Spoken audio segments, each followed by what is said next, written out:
Hello friends, the topic for this video is highest in first out method. So जैसे कि name ही आपको suggest कर रहा है हाईएस्ट इन फर्स्ट आउट, तो जो स्टॉक आपका सबसे हाईएस्ट प्राइस का स्टॉक होगा, जो सबसे महंगा स्टॉक होगा, उसको आपने पहले आउट करना है. दैट इज वाई इसको बोलते हैं हाईएस्ट इन फर्स्ट आउट.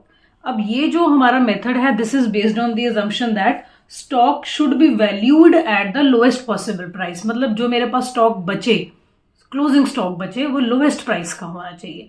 तो महंगा स्टॉक पहले आउट कर दो. तो highest price stock should be issued first, no matter when it was purchased. पहले खरीदा बाद में खरीदा कोई फर्क नहीं पड़ता. आपने अपने स्टॉक में देखना है सबसे महंगा प्रोडक्ट कौन सा है, उसको पहले आउट कर देना है. सो अगर आपके प्राइस बहुत फ्लक्चुएट करते हैं मार्केट में, सो ये सिस्टम जो है it is the very good method, जिसमें कि आप महंगा स्टॉक पहले निकाल देते हैं. अब इसके से रिलेटेड हम एक प्रैक्टिकल क्वेश्चन देखते हैं. Have a look at this question. जैसे कि आपको लिखा हुआ है कैलकुलेट द प्राइस. 1 मार्च को हमारे पास 1000 क्विंटल हैं 70 के अकॉर्डिंगली. 4 मार्च को हम इशू कर रहे हैं 500. ऑफ कोर्स वो तो 70 के अकॉर्डिंग ही होगा. 10 मार्च को अब मेरे पास 2600 क्विंटल और आ गया 80 रुपीज का. अब पहला प्राइस था 70 रुपीज पर क्विंटल, दूसरा प्राइस है 80 रुपीज पर क्विंटल. महंगा कौन सा है? 80 रुपीज पर क्विंटल. तो पहले इसको निकालेंगे. तीसरे को देखें, तीसरी बार 18 मार्च को हमारे पास 78 रुपीज का स्टॉक आ रहा है, जो कि 78 का है. तो सबसे महंगा मेरे लिए 80 रुपीज वाला है, सेकंड नंबर पे 78 वाला है, थर्ड नंबर पे 70 वाला है.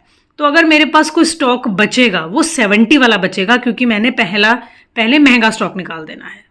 नाउ लेट अस सी इसको कैसे करेंगे.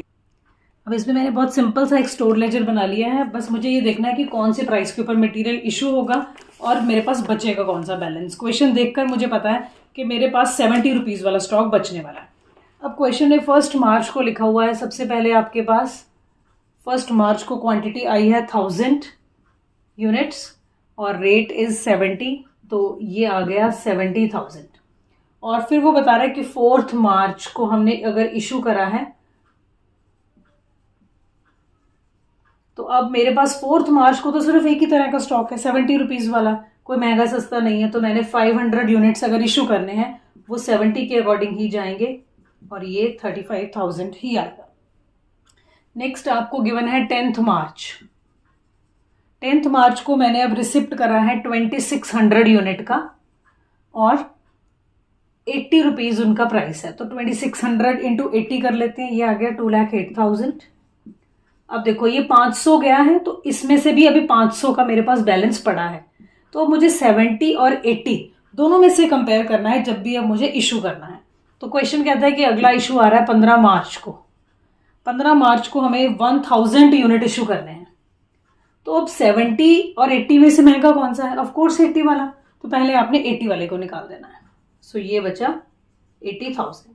अब ये निकला है महंगा, इट मीन्स इसमें से मेरे पास अभी 1600 का बैलेंस पड़ा है. इसमें से मैंने 1000 की मटेरियल महंगे वाले इशू कर दिए हैं, इसमें से मैंने 500 इशू कर दिए हैं. तो आप ये नोट में बना के रखेंगे, इसमें से 500 पड़ा है, इसमें से 1600 पड़ा है. तो कल को मुझे फिर से इन दोनों को कंपेयर करना होगा जब भी स्टॉक इशू होगा.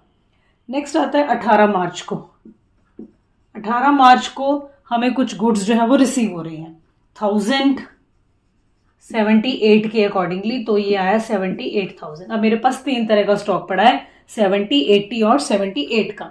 अब क्वेश्चन कहता है कि 20 मार्च को अब आपने इशू करने हैं. क्या इशू करना है? आपने 600 क्विंटल इशू करना है. अब मुझे 600 क्विंटल इशू करना पड़ा, तो तीनों में से सबसे महंगा कौन सा है? 80 रुपीज वाला सबसे महंगा है.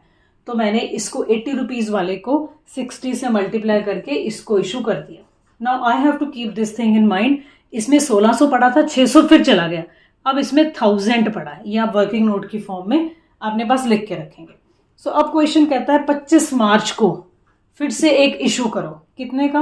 2000 का. अब देखो 2000 का मुझे इशू करना है, सबसे महंगा ये है, पर ये तो 1000 ही पड़ा है. तो अब जब मैं इशू करूंगी 1000 वाला 80 के हिसाब से, ये मैंने 80,000 का इशू कर दिया, पर टोटल मुझे 2000 करना है. ये स्टॉक तो मेरा खत्म हो गया. अब उससे महंगा ये है 78 वाला स्टॉक. 1000 में इसका इशू कर दूंगी, मतलब ये सारा का सारा ये भी फिनिश हो जाएगा, ये भी खत्म. अब मेरे पास स्टॉक में क्या है? अगर वो आपको पूछता है क्वेश्चन में बैलेंस आपके पास क्लोजिंग स्टॉक में क्या है, तो बैलेंस में अब हमारे पास सिर्फ ये स्टॉक के 500 यूनिट पड़े हैं.